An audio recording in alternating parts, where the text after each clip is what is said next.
Hi everybody, I'm back. Anyway, today I wanted to talk a little bit about the makeup and the hair growth and how all that's going. I have more hair now than I did before, as you can see, and it's coming in curly. Look at that. Look at the back. I don't know if you can see the back. I'll have to edit this later. See if you can see the back of it. But oh my goodness, I've never had curly hair in my life unless I paid hundreds of dollars to get a spiral perm in the 80s, and we all remember those days of big hair and crazy stuff. Anyway, it's something else to try to deal with curls when I never had to do it before. I have a couple of daughters with curly hair, and they were like, ha ha, welcome to the club. The pain is real. And it really is, because with short curly hair, when it starts coming in, it comes in like you can see right here and right here, but it doesn't lay flat against your head. And the curls do not want to behave the way I want them to behave. If I don't put some product on it, they will just flip out this way. The little curls will go this way, and I look like a gray-haired Bozo the Clown.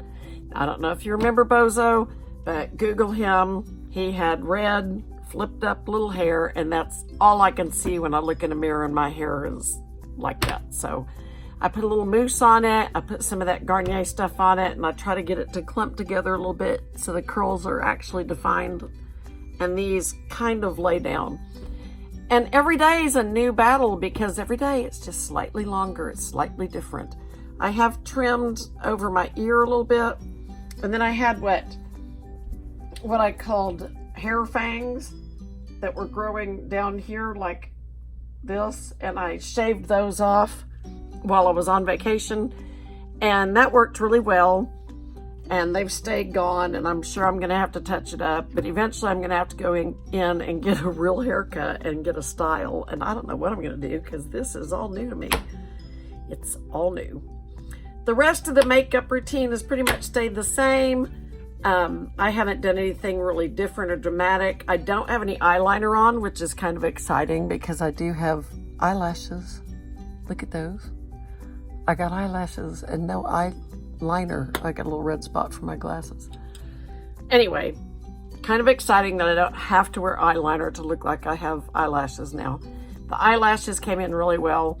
I've been using this hair and nail Nature's Bounty with biotin to promote, all the natural things that you need in your hair, vitamins and supplements to help it grow in healthy, and that's what I've been doing.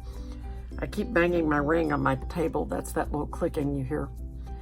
Anyway, I kind of wanted to talk a little bit about, just the looks, how you look, how you feel, and how other people react to cancer. And it used to bother me a little bit when people would say, oh, you look great. Oh, you look wonderful. And I kept thinking, do I look great for a sick person? Do I look great considering I have 2 types of cancer? Do I look great considering I might be dying? Do I look great considering whatever, fill in the blank? And I am currently in remission, and I have no evidence of disease. And as a matter of fact, I have my first round of surveillance PET and CT scans tomorrow. And I've been in remission before, and I have had no evidence of disease before, and then it came back with a little spot in my liver. And we have spent a year killing that little liver spot. But right now, I'm in remission, and I'm doing well, and I'm feeling good. I get tired, but I can deal with that.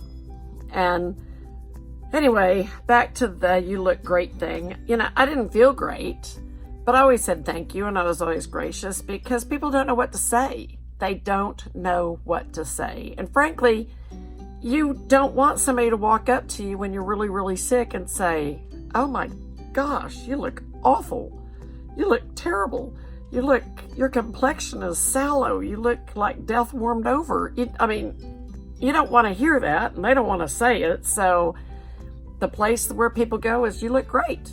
Just my advice to anybody that's going through this who feels a little bit awkward about that statement is just accept it. accept it. A compliment's a compliment, whether you're sick or whether you're well.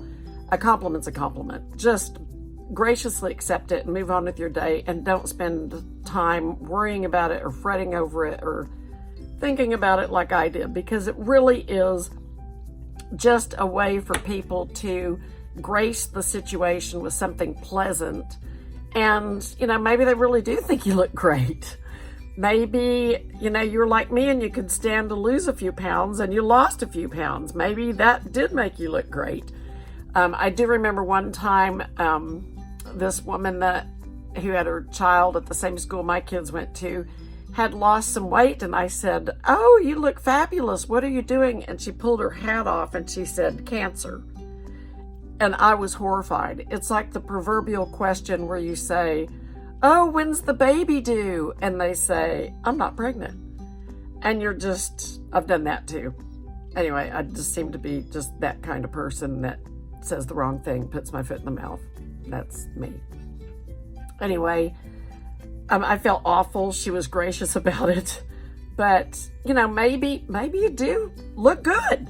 So just say thank you and be grateful, because, you could be sick and really look bad. Instead, you look good. And I also think that people tend to say when you're in the cancer battle, "Oh, you're the bravest person I know." And I used to think, no, I'm not. And I used to think before I got cancer, I thought, why do people say that? Because people with cancer, that it's not that they're brave.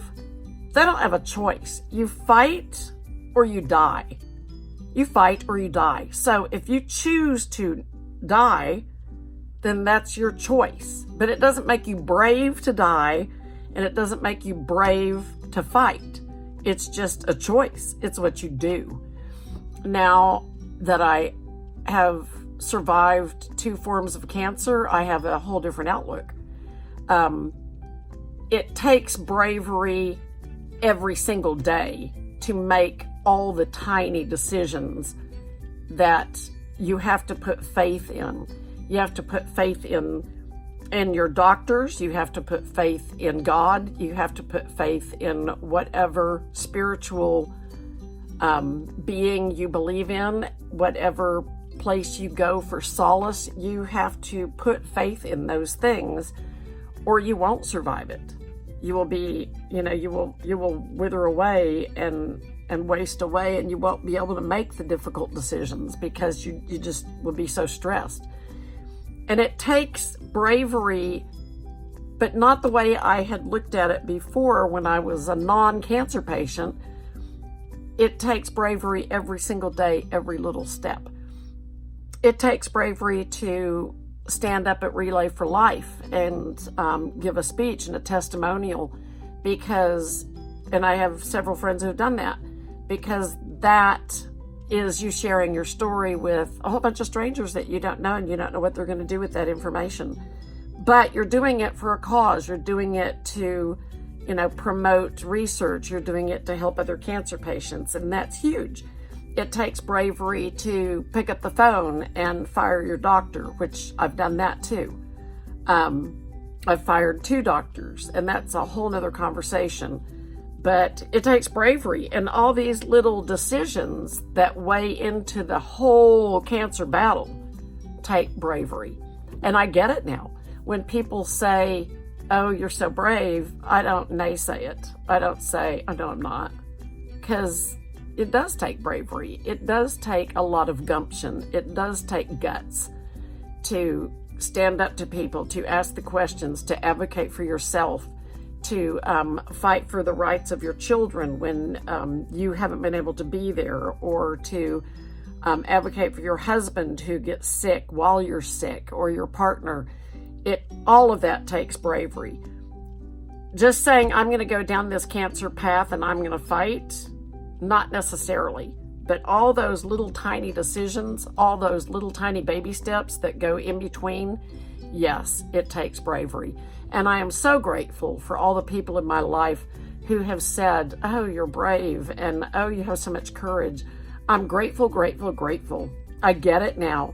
I don't want to get it. I don't want to understand that because I have cancer and I had to understand it, but I get it. I get it. And I pray that nobody has to go this journey again. I know that's not likely. I know that cancer has not been eradicated yet, but I pray for the eradication of it every single day. And I do raise money for American Cancer Society because I just truly believe that one of the things that they do is they help provide rides and they give you information, and they did give me information. I didn't have to rely on them for rides. I didn't have to rely on them for resources or, any kind of financial, where do I go for this, where do I go for that, because we had insurance lined up. But there are people who don't get cancer treatment because they can't afford it. They don't go to their treatments because they can't get a ride. And how awful is that? So yes, I do help raise money for American Cancer Society, and this is not a plug for them. There are a lot of different cancer organizations that do wonderful work, and I'm just so blessed to be alive and be able to do that. Anyway, I'm going to sign off. Me and my eyelashes and my eyebrows. Take a look at those. They're looking pretty good.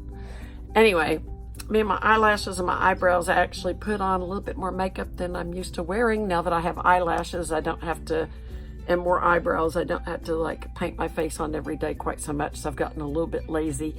But I did put makeup on for you so that I would look my best.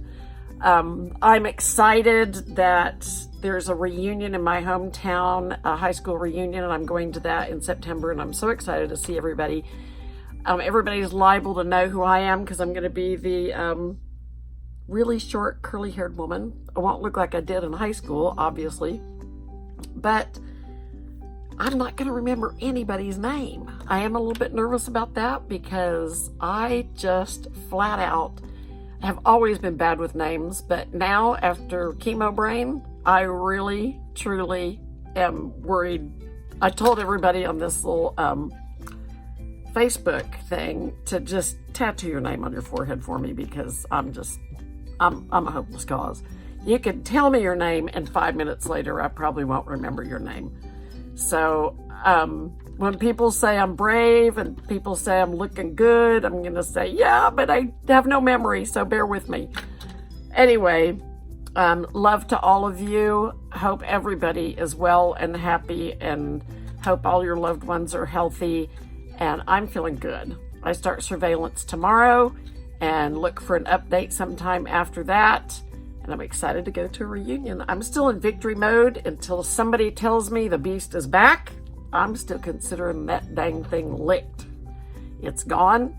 And I didn't celebrate enough last time I was in remission. Last time I was in remission, I felt like I was really recovering from chemotherapy and radiation.